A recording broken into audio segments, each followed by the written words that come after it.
So, you play Talisman, the board game, do you? Huh? Yeah? Read all the rules from cover to cover? I bet you have. And yet you still make up your own house rules? Well, good for you.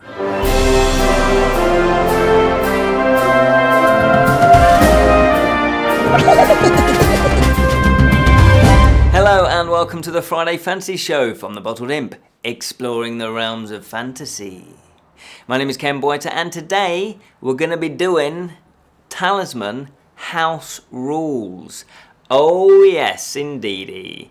If you play board games, not just Talisman, people make up their own house rules. For example, free parking, what's all that about? That's not in the rules in Monopoly. Free parking, yeah, when you get a fine, put it in the middle and whoever lands in free parking gets all the money. No, just made that up. Equally, did you know that when you land on a property in Monopoly and you don't buy it, it can go up for auction? What? I know. So every time somebody lands on something, a property should be sold, either bought by the person that landed on it or by auction. Well, you don't play that. There you go. That's a natural rule that you've obviously house ruled it. So that's just a few examples. Now, this episode is kindly brought to you by Bottled Imp viewer. I had to check his name there because yes, it is Ugly Fitness. What a great name. So, Bottled Imp viewer, Ugly Fitness, he left a comment on our YouTube channel after watching a number of our Talisman expansions and the base game, I'm assuming as well. And he put here, "Hello, Mr. Bottled Imp. I have a request. Could you do a segment on house rules created when playing Talisman? P.S. The videos are great and they vary in depth and are fun." Oh, isn't that nice? So thank you for your kind words and thank you, Ugly Fitness, for that suggestion because I thought, yeah, you know what? Yeah, let's check them out. I do a few house rules and so have other people as well. Talisman House Rules. Just to let you know, obviously Talisman is a board game that came out, at least 30 odd years ago. I think 82. I might be a bit shaky on the date there, but at least 30 years ago. And it is from Games Workshop. They own the rights. Fantasy Flight did do a 4th edition revised, and that is basically the game that I play. And a lot of you play. Some of you still play the old 2nd edition, the 1st edition, and even the 3rd edition. I don't know why you'd want to play the 3rd edition. No, that's a bit harsh. I've not played that yet, but I just don't like the look of it. Anyway, we're not talking about that. We're talking about the house rules. Look at me getting carried away.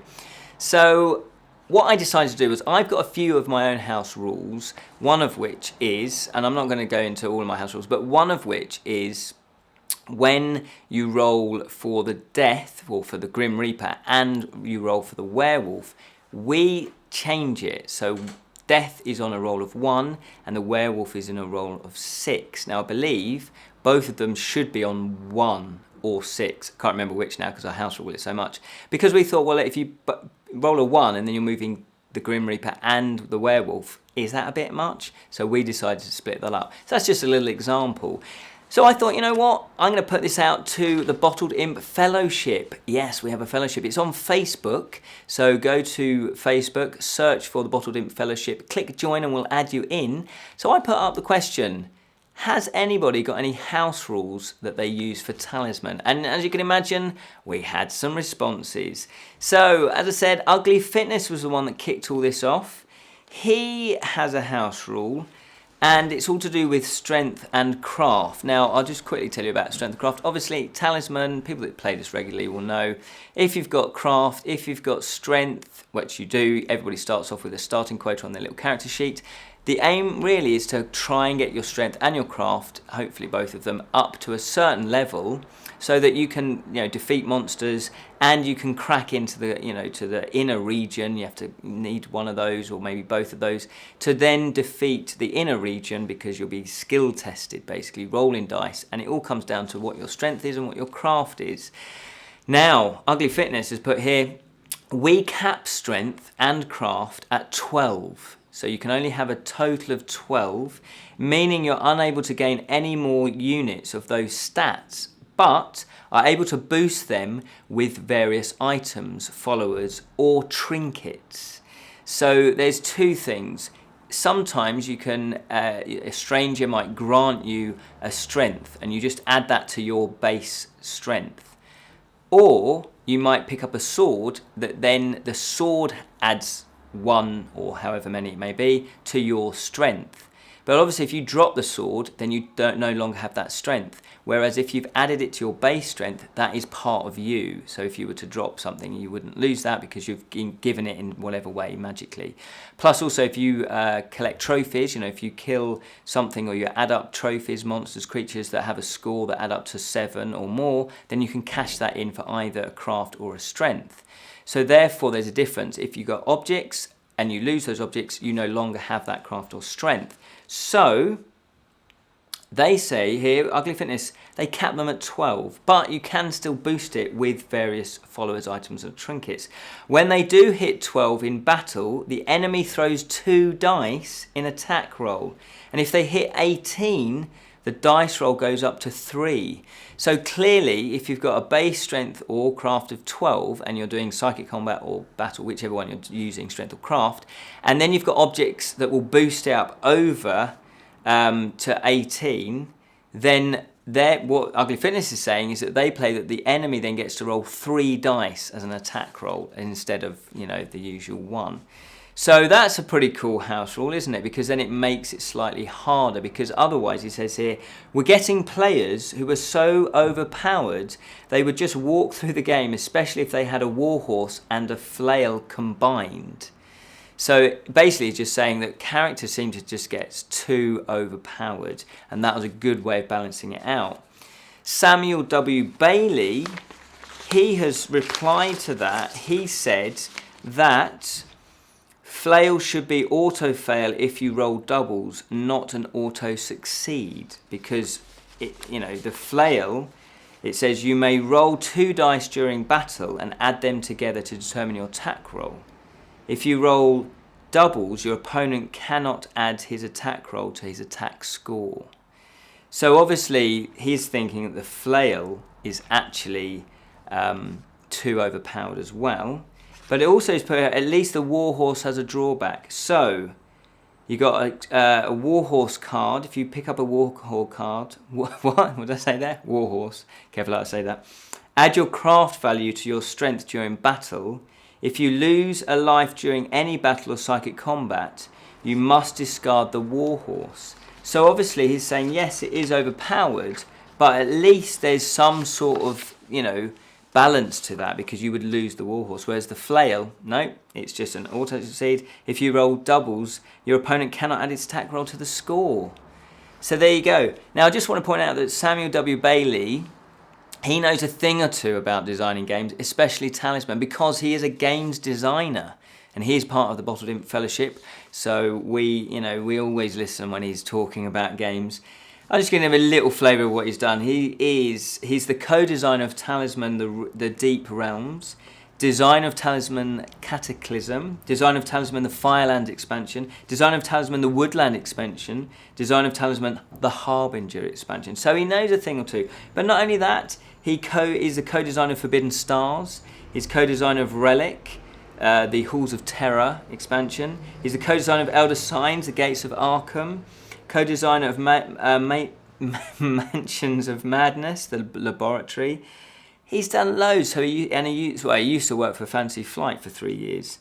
And he also assisted the development of the following: A Game of Thrones, the second card game edition, Android, Netrunner, Descent, Journey into the Dark, Fury, Dracula 3rd edition. What else has he done? Imperial Salt, various expansions. He knows a thing or two. So if he's wading into the debate, we know that we're on to the right subject matter here. Anyway, let's crack on. So Stuart, he wrote, his house rule is that Pestilence, it says here, Pestilence, all players roll 1 die. 1 to 3, your character dies. 3 to 6 survives, but lose 1 life. Then the Cataclysm board comes into play. Harsh, but what Deathly Scourge isn't. Makes for an interesting way to change boards. So there you go. And he's put also no fate or death or wolf can be used when rolling for their charts. So he's got two here. So the first one is about the Pestilence card. Now, Pestilence, it says here, has befouled this region. All characters in the region must lose 1 life. The Pestilence then vanishes to the discard pile. So that's the official ruling. Basically, when Pestilence turns up in that region, all characters must lose 1 life, and then it vanishes. But he's saying, no, all players roll 1 die, 1 to 3 determine your character dies, so that just kills, even if you've got 4 lives, you just die. 3 to 6 survives, but you lose a life. And then the Cataclysm board comes out, and the Cataclysm is the expansion, so that's a different board. So you then swap boards, I guess. And then it says here, no fate or on death or wolf can be used for rolling their charts. So, Grim Reaper, basically you roll, if it lands on you, you have to roll a die. 1 to 3 is pretty dodgy, 4 to 6 is better. But there is a chance, if it's number 1, if you roll a 1, it's time. And it says here, lose all lives, you are killed. Fate, as you all know, is that you can use a fate token to re-roll a die. So if you rolled a 1, you'd go, right, yeah, I'm re-rolling that die. But it's saying, no, you can't use fate. And again, with the werewolf chart, it says here, you become lenthropic. Good old Len, lythropic, which obviously has its downsides, and 2 and 3 also has its downsides, 4 to 6 has its downsides, but it's saying no again with the werewolf, no use of fate. So obviously that is quite harsh.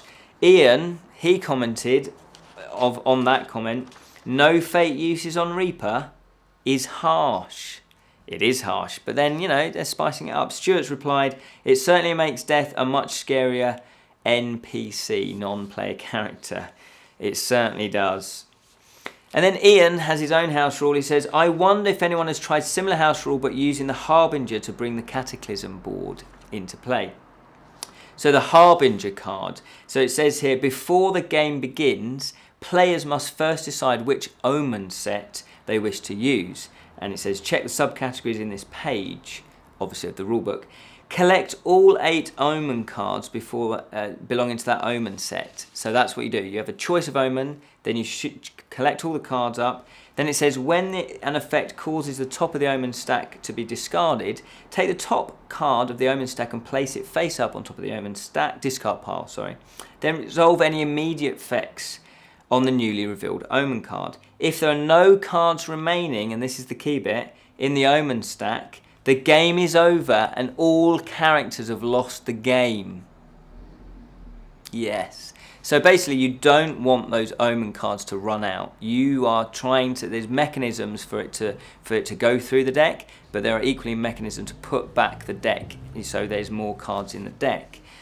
Obviously if it gets to 0, then everybody loses. Now he has put here, Stuart has put here, and this is a reply to Ian, if the 7th omen is revealed, that triggers Cataclysm board for us, not the end of the game. And he's put as it should. So he's saying it's not the end of the game, it's actually the Cataclysm comes into play. And that's a really cool idea. I think that's a really ingenious way, because it is really harsh if you just all lose the game. I don't know where the fun of that is. But the Harbinger is a harsh expansion. So I guess it fits with the theme, doesn't it? And Samuel has put here, when I designed Cataclysm, I was hoping people would find a cool way like this to transition with Harbinger to the Cataclysm. So that's nice. That's what he intended as well. So it's nice to know that designers kind of like when people, you know, house rule their designs. So that's cool. Stuart's put, and this is to Samuel, can't thank you enough for your inventive work on Cataclysm. We really love it as a second part of our games. Aww, you feel the love? That's nice, isn't it?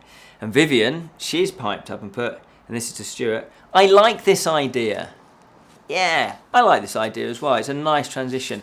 But remember, with Talisman, make sure you've got probably half a day to play the game, especially then if you're transitioning from the base game board to the Cataclysm board. You maybe want all day for that. So the next one is, Kai has put here, have posted these before. Not all house rules have to sound serious. Our house has, in case of giant cat attack, Rules due to danger of any one of 3 actual cats liking to jump on the table during play. So it's put here, 1, cat does no in-game points damage. So that's safe. So even if the cat jumps on, there's no actual damage to your characters. Number 2, in case of actual physical damage to the game pieces, you accept that you use them at your own risk and the cat is not personally liable. And then she's put, although I will probably offer to fix things. Number 3, any figures or player or NPC or other pieces involved in the cat shall be repositioned as close to their previous positions as possible. Location by agreement of all players. That sounds logical. Bit gets flung off by the cat, put it back to close as you can remember where it was. Number 4, no player shall encourage the cat to interfere with the opponents or NPC game pieces. That's quite a cunning move, isn't it? To try and get the cat to come and wreck someone else's game. I quite like that idea. Number 5, the cat shall be carefully and gently removed from the play area by the closest player in a way that does not interfere with the opponents or NPC game pieces. Warning, cat may resist. Yeah, cats just love getting into where you're trying to work, isn't it? You know, if you're ever trying to do something, they just jump on in, don't they? Number 6, optional. Any figures removed from the table by the cat shall re-enter the game at the closest point in play by the edge of the table they fell off. This can lead to resurrection of cat of dead pieces. Ah, interesting. Subsection 1 of this says, no player shall encourage the cat to knock dead pieces off the table in order to attempt resurrection by cat. Optional. Special exception is this: if playing Warhammer Warhammer Quest or Mordheim, I think that's how you pronounce it, and any Skaven are being played, the cat is considered to be an event caused by the presence of the Skaven or Skaven. If so, if the cat sits on, eats or plays with anything, this is an actual in-game damage movement. They are rats after all. So there you go, combining real-life rats with fictitious real-life cats with fictitious rats in game. I love those suggestions. I'm sure lots of people have got rules for sort of real-life intervention. You know, maybe you've got a child that just comes in and moves things, or maybe someone, you know, somebody just accidentally knocks things off. What do you do in those situations? Number 5, Thomas put here, we've always played since the 2nd edition in the 80s that you can only get a talisman from the Warlock, which is the Warlock's cave, or by taking it from another player. In other words, we remove them from the adventure cards. This seemed too easy. I know what you mean. And yet Stuart's put, yeah, it goes without saying that this rule is given the most seasoned player's house rule book. Well, we never played that, but I know what you mean. It does make it a little bit more interesting if there's only one way to get a talisman. And number 6, Sally has put 1. A dragon in the hand is worth 2 in the dungeon. That's just more advice really than a house rule. Number 2, if a card is dropped, it has to be picked up without using hands or feet. Maybe alcohol's involved as well. And number 3, last one to the table gets the tea and biscuits. That's quite a solid house rule, that one. And Kai's responded, oh yes, also on the comment, I sense a disturbance in the kettle. The last one to put their hand on the head makes the next round of drinks. This must never be explained to new players in advance. Warning, may result in concussion or injury, especially if you forget which hand your pencil is in. And she's also put, this can be adapted by saying, I sense a disturbance in the kettle, Mr. Rimmer. Whereupon a red dwarf Rimmer salute must be done first, or the hand on the head does not count. And Jon has put, heck yes! There we go. So those are the house rules so far. We might do another one of these episodes. I hope you enjoyed those house rules. Yay! Talisman house rules. Hopefully you enjoyed those. I enjoyed those, and some of them are pretty cool. You know, I might try those. Some of them, obviously, are less serious, but fun nonetheless, and that's what board gaming is all about. So, I would still read these rules and then probably just chuck them out. You know, don't need them. Make your own house rules up. Thank you so much for watching. We do have loads of Talisman stuff on our channel. We've done the base game review. We've also done all the expansions, and when I mean all the expansions, all the official ones, even the 2 little diddy ones as well. There's little dinky ones that came out as well. We've done all of those, plus we've done a playthrough of the digital version, and we've done loads of other board game reviews as well, so check those out. But until next time, remember to keep it unreal, especially if you're a rule in a house.